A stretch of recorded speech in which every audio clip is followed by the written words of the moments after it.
So now I've got my layers organized. What I'm going to do is start working through from the back of the image to the front of the image, adding in some detail, refining the artwork and so on.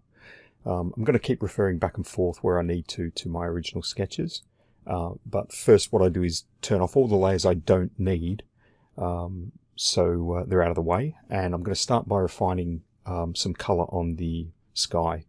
I'm using a gradient here, so basically what I do is put the gradient onto a new layer above my original sky layer.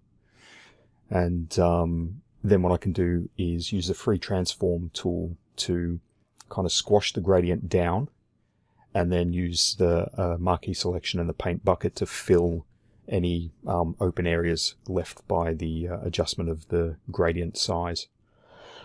Then what I like to do for this, because I'm going for a stylized look, I want to try and play around with some subtle textures to overlay using blending modes and opacity onto different parts of the image. So what I'm doing here is using a very textured brush, and I'm adding some noise into the sky. And I want to have this sort of a bright color, maybe a light kind of grey or a white color, just to kind of give the sky a little bit more atmosphere, maybe signify some very, very distant low-level clouds, or even maybe dust kicking up in the distance. So from there I move forward in the scene towards the camera, and I'm just refining the clouds a little bit. The clouds that Sean gave me were a really nice shape, so overall I didn't want to change the actual general shape, but I just cleaned up a couple of the brush strokes and filled a couple of holes here and there. Then what I'm doing is I'm adjusting the color of the clouds. I'm making them slightly off-white, so like a grey color. And what that's going to allow me to do later on in the videos is actually add white highlights to them to make them look like the sun's hitting them. With this one I want to do white highlights on the clouds rather than a yellow, just to kind of make them a little bit more real world, but it also can add a little bit of subtlety. I've added some more noise in, like I did with the sky. I'll be doing that repeatedly, and I've made that sort of just a slightly darker grey, and it just gives a little bit of three-dimensionality to those clouds. With the sun, what I'm doing is adding in a radial gradient behind the sun to create a bit of a like a corona effect, and I'm going to dial this right back, and I'm playing around with some once again opacity and blending modes here. One of the tricky things with the blending modes is a lot of them don't respond very well to very light colors, so things like very pale yellow or white. So depending on the colors you're using, you've got to use certain blending modes. So sometimes it is actually easier or quicker just to select the color that you want to achieve and adjust a brush with a particular opacity and actually just paint it in at the opacity level that you're aiming for and the brightness level and saturation, rather than playing with blending modes. But sometimes if you want to experiment a little bit with different looks, the blending modes do help. So now I'm kicking forward again. I'm taking another step towards the camera, and now I'm dealing with the objects just on the horizon. So these are our hills. The hill shapes are really nice, and so I want to keep those. Sean used a couple of background layers behind the hills so that he could adjust their saturation levels by changing their opacity. One of the hills had that. The hill at the front, the darker one, had that, but the others didn't. So I've basically replicated that process so that I can also adjust that against the sky. But that process also has left this little blue fringe. So what I'm doing here is just selecting that background layer and then just filling the actual color layer for the hill in a little bit more. There's a setting somewhere in Photoshop which is eluding me at the moment, because there's several places you can find a setting like that has that result. It might be a feather or something that's added onto the selection, one of the selection tools, which is causing that fringing, but I've managed to kind of eliminate it. Now what I'm doing is adding gradient overlay in the same way I did with the sky, but I'm adding it to the hills, and I'm using a clipping mask there, which Sean has explained in previous videos. So that way the gradient only affects the particular layer that it's clipped to. Once again, I'm adding in more texture with that textured brush. I've scaled the brush down though, using a smaller size to signify that you know, the hill is a lot smaller than an area than the sky. I've been playing around with using soft edge brushes to generate gradients as well. So rather than playing around with the gradient tool, basically just use a soft edge brush. If you make the brushes too big, as you saw there, it increases the lag on the brush. So as I was doing several back and forth brush strokes with that brush, it ended up filling the whole screen by the time it finished catching up, processing it. So I've dialed that brush stroke down, and I've used a blending mode on it and squashed it, and I've overlaid it and clipped it to the ground plane, so that I'm getting that very, very subtle pale orange gradient just on the horizon between the ground and the hill. Rather than trying to blend it in the way that Sean had kind of demonstrated in the art that he'd given me the blocking in. I thought with this, because of the color tones, it might actually work to contrast the horizon against the hills at the back rather than try and blend them in, because the ground would have become very dark trying to match that dark red. I'm just breaking the shapes up now, adding a little bit more texture to the ground, and I'm using these little cutout shapes and just, you know, draw a few different ones, duplicate them, change them to different sizes, scatter them around, using the same texture brush now. And what I've done is use the transformation, free transform tool, which is Command or Control T. If you right click when you're in that transformation mode, you can actually access things like perspective and skewing and so on. I've used the perspective on that texture that I drew to stretch the closest edge of the texture out so that it looks as though it's mapped closer to the actual ground and it's disappearing into the distance. And then I've done an additional layer of texture just to add a bit more oomph to the detail that we're getting there. Once again, blending them, opacity blending modes, just to try and you know, get a nice aesthetic to the ground. With these rocks, what I'm doing here is I'm adjusting their scales and adding a little bit more angular detail to them, and that's so that they look like rocks that have formed out in the desert rather than sort of very round rocks which you would find in a riverbed. The angles on this also help me to identify where the facets or the sides of the rocks actually are, so that I can apply colors like this to give the rocks more three-dimensionality. The light that's hitting the rocks will hit the different angles of the rock surface and basically make them different colors. So what this is allowing me to do is sort of think ahead down the track where I'm going to apply lighting to the scene and roughly work out where the angles are that I'm going to have to maybe apply some shadow or some highlights when I start doing the lighting. So when you're doing rocks like this, if you're sort of just trying to block your color in with the rocks, you kind of have to think about the lighting almost from the beginning, because without thinking about that and applying it in a manner like this, they end up just being sort of these big blobby shapes that don't necessarily resemble rocks in any kind of meaningful way. So once again, repeating that process of adding the texture. I'm playing around with I've got a lighter brush this time, and what I'm doing is applying it in a way where it kind of darkens, so it's almost inverting that color. You can invert colors or invert all the colors on a layer by using Command I or Control I on a PC, and basically what it does is it inverts the color. So black will become white, white becomes black, but when you're actually dealing with actual colors like blue, red, green, it can have all these really weird psychedelic kind of outcomes. So it's always you know, it can be handy playing around with those things. I'm experimenting here with a little bit of finer highlight edge detail on these rocks. I'm thinking about how I'm going to try and, you know, show the lighting aspect later on. And I'm making an adjustment to this corner of the rock because I had this weird tangent where sort of three edges of two different rocks were sort of meeting in the same location or overlapping in the same spot.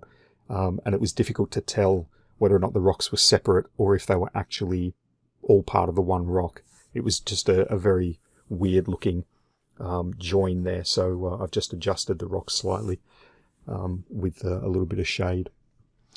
So at this point I'm sort of looking at the overall image and adding a little bit more scatter to the ground that the character will be standing on. So I'm adding some rocks in the sort of further in the distance, just to add a little bit more detail back there so that the world seems a little bit more populated and has a little bit more detail to it.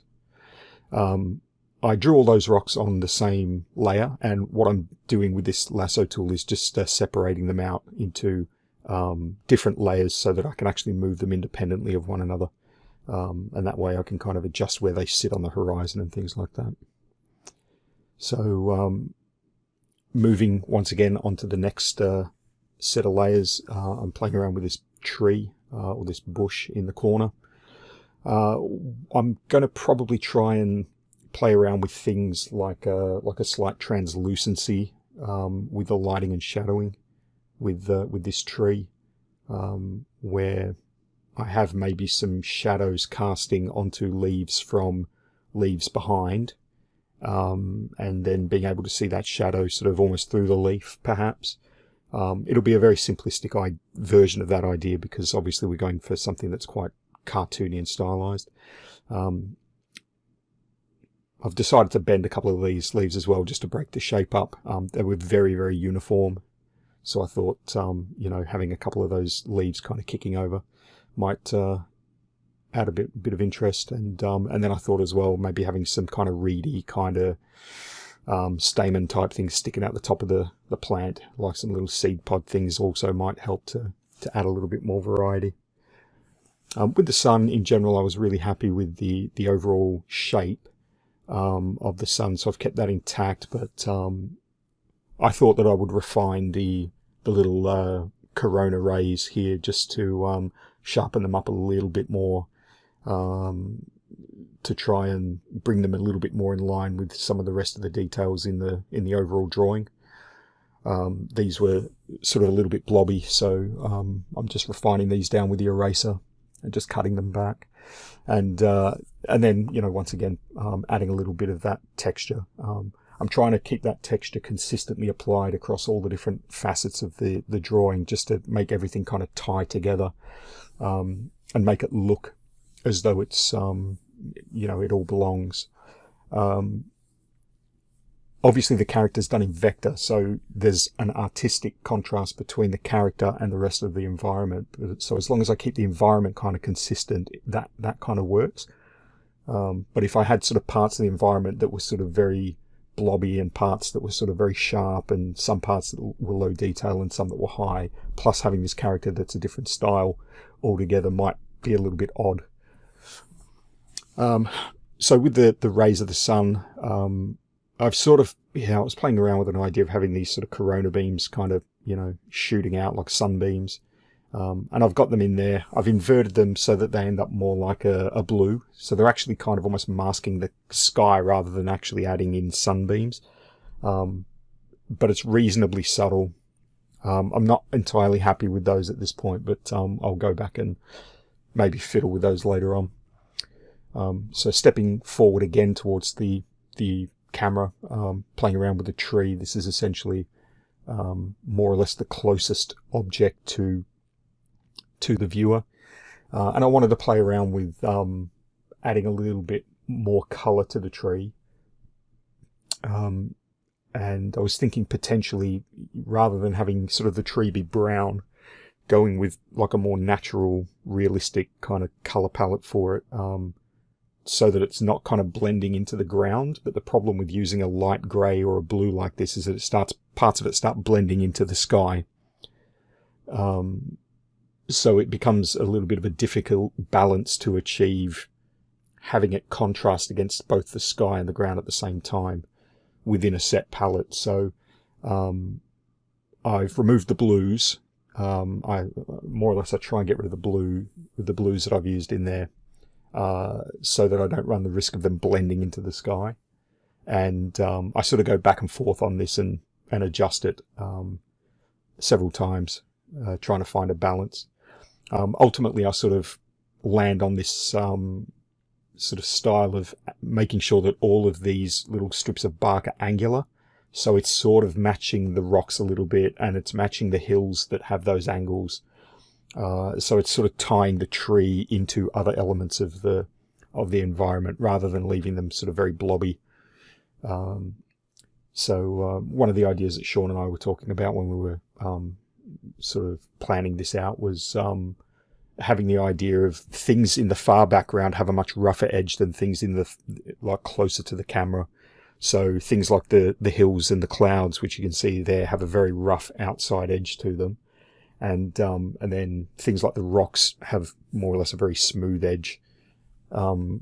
But a couple of the plants I kind of left with the ragged edge as well, but like around the outside edge.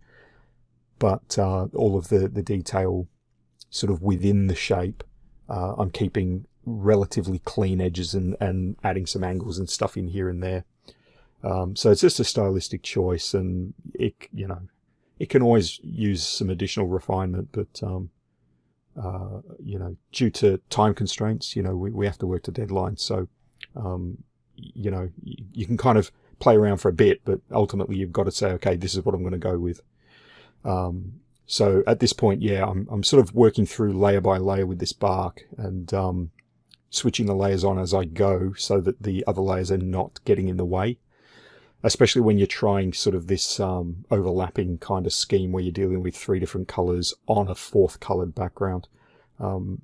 It's sort of a similar effect to painting camouflage on sort of military kind of things like, vehicles or uniforms and so on. Very, very similar concept in that regard. And so here what I'm doing, just to add a little bit more additional overlap between those colors so that all the blue doesn't end up all at the top. What I'm doing here is adding a 4th layer and just adding some of the first layer's color so that I can overlap that onto some of the blue. Then just trying to blend everything in with some blending modes, and then adding some noise in. The noise on this tree is sort of a little bit much at the moment, and so additionally what I'll end up doing is using a gradient and sort of blending off sort of the top half. That's what I'm doing here. So I'm just kind of killing off the top half of the tree's texture, just to make it a little bit more subtle, and then I'm sort of exaggerating it a little bit more down the bottom of the trunk. These kinds of trees, as the bark peels off, you'll often find that the bottom end of the trunk where it hits the ground has a lot thicker bark building up because it doesn't seem to peel off as much at the bottom. And so I add a little bit more texture there, sort of in a heavier, darker tone, just to kind of give that kind of impression. And I thought that side of the image essentially needed a little bit more color to it, so I thought adding in maybe a leaf here and there with sort of like a bit of a toned down green, so it doesn't drag your eye over there too much, but it is adding a little bit more detail and color. So I've added some leaves there. And what I'm doing here is sort of just cleaning those edges up and reducing the amount of that rough edge, as I was talking about before, where we were trying to work with the idea of having the edges of the shapes become smoother towards the camera. So it's sort of almost mimicking like a depth of field blur. So the things in the background are slightly blurrier than the things in the foreground. So things like the hills and so on are, obviously a lot rougher edged.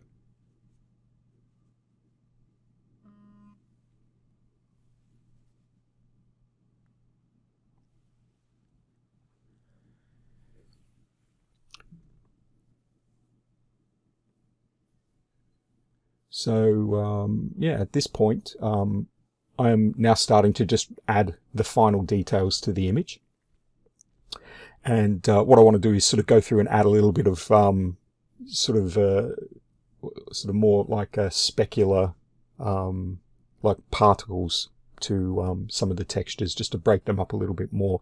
So I'm just using a very, very sparse speckled brush here, and I'm applying these tiny little particles to the sky and to the clouds.